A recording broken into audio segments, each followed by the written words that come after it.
प्रेम के बोल। एक गांव में एक मजदूर रहा करता था जिसका नाम मनोहर लाल था। उसके परिवार में कोई नहीं था। दिन भर अकेला मेहनत में लगा रहता था। दिल का बहुत ही अच्छा, दयालु और कर्मों का भी बहुत अच्छा था। मजदूर था, इसीलिए उसे उसका भोजन उसे मजदूरी के बाद ही मिलता था। आगे पीछे कोई न था, इसलिए वो इस आजीविका से संतुष्ट था। एक बार उसे एक छोटा सा बछड़ा मिल गया। उसने खुशी से उसे पाल लिया। उसने सोचा आज तक वो अकेला था, अब वो इस बछड़े को अपने बेटे के जैसा पालेगा। मनोहर लाल का दिन उसके बछड़े से ही शुरू होता था और उसी पर ख़त्म होता। वो रात दिन उसकी सेवा करता और उसी से अपने मन की बात करता। कुछ समय बाद बछड़ा बैल बन गया। उसकी जो सेवा मनोहर लाल ने की थी, उससे वो बहुत ही सुंदर और बलशाली बन गया था। गांव के सभी लोग मनोहर लाल के बैल की ही बातें करते थे। किसानों के गांव में बैल की भरमार थी, पर मनोहर लाल का बैल उन सब से अलग था। दूर दूर से लोग उसे देखने आते थे। हर कोई मनोहर लाल के बैल के बारे में बातें कर रहे थे। मनोहर लाल भी अपने बैल से एक बेटे की तरह प्यार करता था। भले खुद भूखा सो जाए, लेकिन उसे हमेशा भरपेट खिलाता था। एक दिन मनोहर लाल के स्वप्न में शिव का नंदी बैल आया। उसने उससे कहा, मनोहर लाल, तुम एक निस्वार्थ सेवक हो। तुमने खुद की तकलीफ को छोड़ कर अपने बैल की सेवा की है, इसलिए मैं तुम्हारे बैल को बोलने की शक्ति दे रहा हूँ। इतना सुनते ही मनोहर लाल जाग गया और अपने बैल के पास गया। उसने बैल को सहलाया और मुस्कुराया कि भला एक बैल बोल कैसे सकता है। तभी अचानक आवाज़ आई, बाबा, आपने मेरा ध्यान एक पुत्र की तरह रखा है। मैं आपका आभारी हूँ और आपके लिए कुछ करना चाहता हूँ। यह सुनकर मनोहर लाल घबरा गया। उसने खुद को संभाला और तुरंत ही बैल को गले लगाया। उसी समय से वह अपने बैल को नंदी कहकर पुकारने लगा। दिन भर काम करके आता और नंदी से बातें करता। गरीबी की मार बहुत थी। नंदी को तो मनोहर लाल भरपेट खाना देता था, लेकिन खुद भूखा सो जाता था। यह बात नंदी को अच्छी नहीं लगी। उसने मनोहर लाल से कहा कि वो नगर के सेठ के पास जाए और शर्त रखे कि उसका बैल नंदी 100 गाड़ी खींच सकता है और शर्त के रूप में उससे सेठ से 1000 मोहरे ले लेना।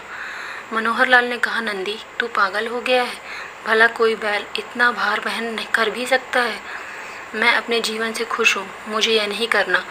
लेकिन नंदी के बार बार आग्रह करने पर मनोहर लाल को उसकी बात माननी पड़ी। एक दिन डरते डरते मनोहर लाल सेठ करोड़ी मल के घर पहुँचा।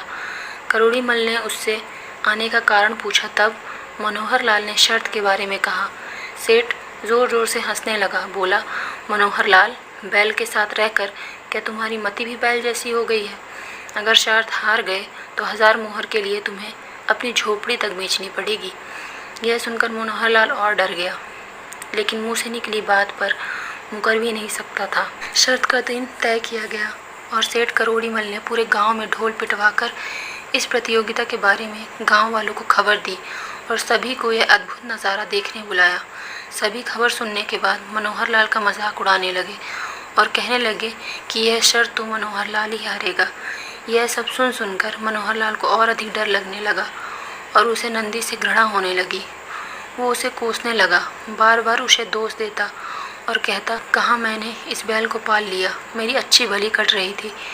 इसके कारण सर की छत से भी जाऊंगा और लोगों की थू थू होगी, वो अलग। अब मनोहर लाल को नंदी बिल्कुल भी रास नहीं आ रहा था। वह दिन आ गया जिस दिन प्रतियोगिता होनी थी। 100 माल से भरी गाड़ियों के आगे नंदी को जोता गया और गाड़ी पर खुद मनोहर लाल बैठा।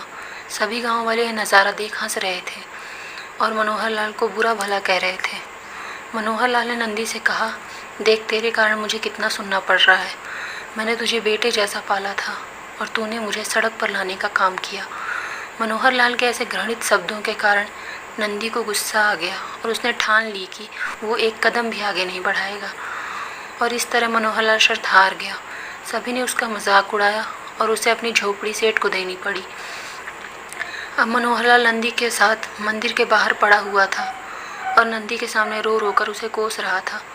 उसकी बातें सुन नंदी से सहा नहीं गया और उसने कहा, बाबा मनोहर लाल, यह सब तुम्हारे कारण हुआ। यह सुन मनोहर लाल चौंक गया। उसने गुस्से में पूछा कि क्या किया मैंने? तुमने भांग खा रखी है क्या?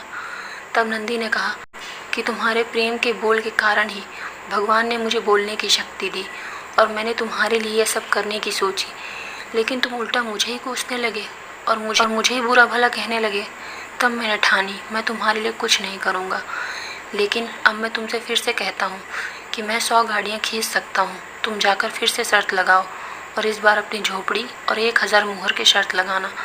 मनोहर लाल वही करता है और फिर से शर्त के अनुसार 100 गाड़ियाँ तैयार कर उस पर नंदी को जोता जाता है और फिर से उस पर मनोहर लाल बैठता है और प्यार से सहलाकर उसे गाड़ियाँ खींचने कहता है। और इस बार नंदी यह कर दिखाता है, जिसे देख सब स्तब्ध रह जाते हैं और मनोहर लाल शर्त जीत जाता है। सेठ करोड़ीमल उसे उसकी झोपड़ी और 1000 मुहरें दे देता है। कहानी की शिक्षा, इस कहानी से यही शिक्षा मिलती है कि जीवन में प्रेम से ही किसी को जीता जा सकता है। कहते हैं प्रेम के सामने ईश्वर भी झुक जाता है, इसलिए सभी को प्रेम के बोल ही बोलना चाहिए। अगर आप चैनल पर नए हैं तो सब्सक्राइब ज़रूर कीजिएगा। धन्यवाद।